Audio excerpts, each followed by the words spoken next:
Velkomin aftur í föstudagsþáttinn. Við erum hérna ennþá í Þjóðlagasetrinu á Siglufirði. Það er afmælisþáttur, 100 ára afmæli Siglufjarðarkaupstaðar og til mín í sófann er kominn bæjarlistamaður Fjallabyggðar. Velkomin Sturlaugur Kristjánsson. Takk. Þessi útnefning, var hún bara tilkynnt núna fyrir vetur? Já, hún var tilkynnt bara svona, já, í vetur. Já, komið þér á óvart eða grunaði eitthvað? Nei. En þú hefur verið að sinna tónlist mest, megnis. Já. Það er svona þitt. Svona öllu svona tónlistatengdu, sko. Já, ekki bara eitt hljóðfæri heldur mörg. Nei, stundum spila bara það sem vantar. Já, gætirðu gripið í hérna langspili kannski? Já, það verður ábyggilega ekkert mál. Maður fengi að æfa sig aðeins. Já, og hvaða kórum hefur verið að stjórna? Ég hef verið núna síðustu 25 ár með kór eldri borgara. Já. Og ýmsa söngkópa líka. Já. Fílapenslar er þar frægastir. Fílapenslar? Já. Er það hópur starfandi? Já, Já. það er svona... Mér dettur bara í hug sko úlingar með fílapensla en þetta eru kannski ekki úlingar. Já, þetta voru svona strákar sem að sungu og tóku fyrir bæjarlífið hérna. Já, svona revíur. Já, þetta var revíja, akkurat sko. Svona áramótaskaup ykkar Siglfirðinga. Já, menn voru sviðsettir og látið syngja og búnir til leikþættir. Þú hefur, verið allt þitt líf á Siglufirði eða hefur skotist eitthvað svona, prófað að búa annar staðar? Nei, ekki búa, en ég hef verið annar staðar sko. Já. Og svo náttúrulega þvælist ég all land til að spila á böllum. Já. Þá einn eða með hljómsveit? Já, við erum 2 núna. Já. Daniel Pétur Danielsson, hann er með mér að syngja og spila gítar og trompet. Og trompet líka. Og þið haldið uppi fjöru á böllum? Já. Og svo hefur unnið með þessu samhliða alltaf. Á vinnuvillum? Þetta er bara verið auka dót, vörubílstjóri. Já. Og komið öllum göngum hérna í grendinni? Já. Nánast? Ekki múlagöngunum. Nei. Man ekki eftir því. Nei. Já, finnurðu munin? Hvað hefur breyst eftir þessi göng síðustu opnuðu? Þetta breytti bara öllu. Eins og hverju? Bara Siglufjörður alfara leið. Já. Áður var þetta Siglufjörður heimur út af fyrir sig. Já. Saknar þess tíma eitthvað? Nei, held ég. Nei, kannski einhver rómantík svona sem að maður getur ímyndað sér að vera afskekkt og einangrað en sennilega hitt mikilvægara. Það er kannski rótin af þessu sko öllu félagslífi og músíkinni og við vorum innilokar og urðum að gera þetta sjálfur. Já. Það er kannski ástæðan fyrir að þetta er svona öflugt menningarlífi hérna. Já, meðal annars.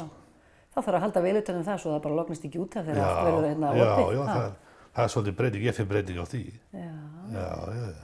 Finnst þér að strax vera að fara að gerast eitthvað að minnka og kannski að þinnast? Ég veit það ekki, afþreyingin er náttúrulega orðin allt önnur. Já, fólk skýrst inn á Akureyri kannski. Já. Nú stendur mikið til helgina, það er flott dagskrá. Já. Kannski bara aðeins stikli á stóru. Hvað verður hérna í gangi? Þetta byrjar sérst á laugardaginn á morgun, klukkan 3, íþróttahúsið á Siglufirði, þá er fjölskylduskemmtun, allir velkomnir, það eru Björgvin og Bíbí, svo er aðalafmælisdagurinn á sunnudaginn. Jú. Og það bara byrja að snemma, fánar dregnir á húnni, ertu með flaggstöng? Já. Fermingar og afmælismessa í Siglufjarðarkirkju klukkan 11, svo er það íþróttahús Fjallabyggðar, 3:30 til 4, þá er hátíðarfundur bæjarstjórnar. Þeir ætla að tilkynna eitthvað, það er eitthvað tímamóta samþykkt, veistu hvað það er? Nei, ekki hugmynd. Gunnar Birgisson var þögull sem gröfin, hann nefndi reyndar að það gæti verið tengst umhverfismálum eða menningamálum. Heldur það sé kannski að fara á að tilkynna nýtt menningarhús, vantar menningarhús? Já, allavega þetta Siglufjarðar megin, já. Það er alltaf vantar. Tjarnarborg er í Ólafsfirði, hér er ekkert eða hvað? Nei, og hefur verið svona gegnum árin frekar léleg aðstæða hérna. Já, við erum kannski komið með þetta. Kemur í ljós á fundinum. Ég veit það ekki. Svo kemur Katrín Jakobs og ávarpar, forsætisráðherra, hún ávarpar fundinn og nemendur í tónlistarskólanum á Tröllaskaga verða með tónlistaratriði og vildar vinir Siglufjarðar, Siglfirðingafélagið, veistu hverjir það eru? Ég veit ekki hverjir forsvari, þetta eru gamlir Siglfirðingar, Siglfirðingar út allt. Sem styðja og styrkja við allt hér. Já, það er Siglfirðingafélagið í Reykjavík, eða ekki?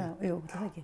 Svo kemur Karlakór Fjallabyggðar með tónlistaratriði og ávarp vinabæja. Fulltrúa vinabæja Siglufjarðar, það er kannski einhver bær í Noregi eða eitthvað, það vantar að segja hver það er. Já, Danmörku. Danmörku, já. Herningar það í Danmörku mann eitthvað. Já. Og svo hátíðarkaffi og þá ætlar þú að slá á létta strengi, það ekki? Jú. Hátíðarkaffið klukkan 4 og það líka í Íþróttahúsinu. Þannig að Íþróttahúsið svolítið notað sem... Já, svona, við höfum bara ekkert annað, sko. Það ekkert, við verðum bara að vera þar. Já, það bara þannig. Síldargengið kíkir í heimsókn. Já. Áttu vonaði þau séu þá í fullum skrúða og fara salt í tunnur og...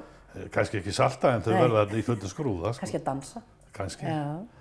Og svo kór eldri borgara, það kórinn sem þú ert að stjórna. Já.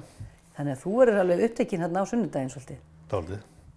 Og svo má kannski geta þess líka að Síldarminjasafni verður opið, ljóðasetrið, þar verður opnun sýningar og í Gránu verður dagskrá einmitt til heiðurs séra Bjarna Þorsteinssonar. Já. Og það opnun sýningar í Ráðhúshalnum og Bláa húsið, það er svo mikið af húsum hérna. Já, þetta er... Og allt svona gömul uppgerð hús. Já, mest allavega. Þú gleymdir hann að gómum. Já, býtum við, ég er ekki komin með þetta, má sjá. Gómarnir, já, eru þeir hér? Já, þetta er kaffisamsæti klukkan 4. Þeir eru hérna, einmitt, þeir eru hérna efstir, þeir lentu hinn í blaðsíðunni. Þetta í hátíðarkaffinu og þá koma gómarnir söngkópur. Ert þú að stjórna þeim líka? Já. En það er ekki svona tanngómar þá? Nei. Er það tannlaust fólk? Nei. Hvaða hópur er þetta? Þetta eru svona samsafna söngurum sem mynduðu þennan hóp, sko, þegar við erum með í báthúsinu Óskarlaug sjómanna á Frívættinni. Já. Og þessi hópur er myndaður í kringum það. Já. Og þetta er svona hópur sem að... Blandað konur kallar? Já, það er ein kona og svo 4 kallar og svo síðan er hljómsveit með þessu bakka, sko. Er þetta sungið svona einratað eða margratað? Margratað, sko. Já, þetta er alvöru. Það er lagt í þetta. Já, og ætli það taka svona íslensk dægurlög eða? Við ætlum að vera að þessu sinni eingöngu með lög sem að tengja Siglufirði. Já, þetta er tilefni afmælisins, akkúrat. Þetta er alveg mögnuð dagskrá því að það er Alþýðuhúsið, það verður sunnudagskaffi þar, Ómar Hauksson bókhaldari og sögumaður. Er það maður sem kann að segja frá? Já. Hann ætlar að tala um gamla tíma. Já, og Bláa húsið, þar verða sýningar í gangi, húsin í bænum, myndasýning gamalla húsa og andlit bæjarins frá 1960, allir það sé þá portrettsýning frá 1960. Gæti verið. Ólöf Birna Blöndal opnar sýninguna Þótt líði ár og öld, það er í Ráðhúsinu. Þannig að það er alveg allt vaðandi í skemmtilegum viðburðum hérna helgina. Þannig að við hvetjum bara fólk að leggja leið sína hingað og fagna með ykkur. Er ekki allir velkomnir? Jú. Herði, kærar þakkir fyrir komuna í þáttinn Sturlaugur og gangiði vel með allt prógramið helgina. Takk fyrir það.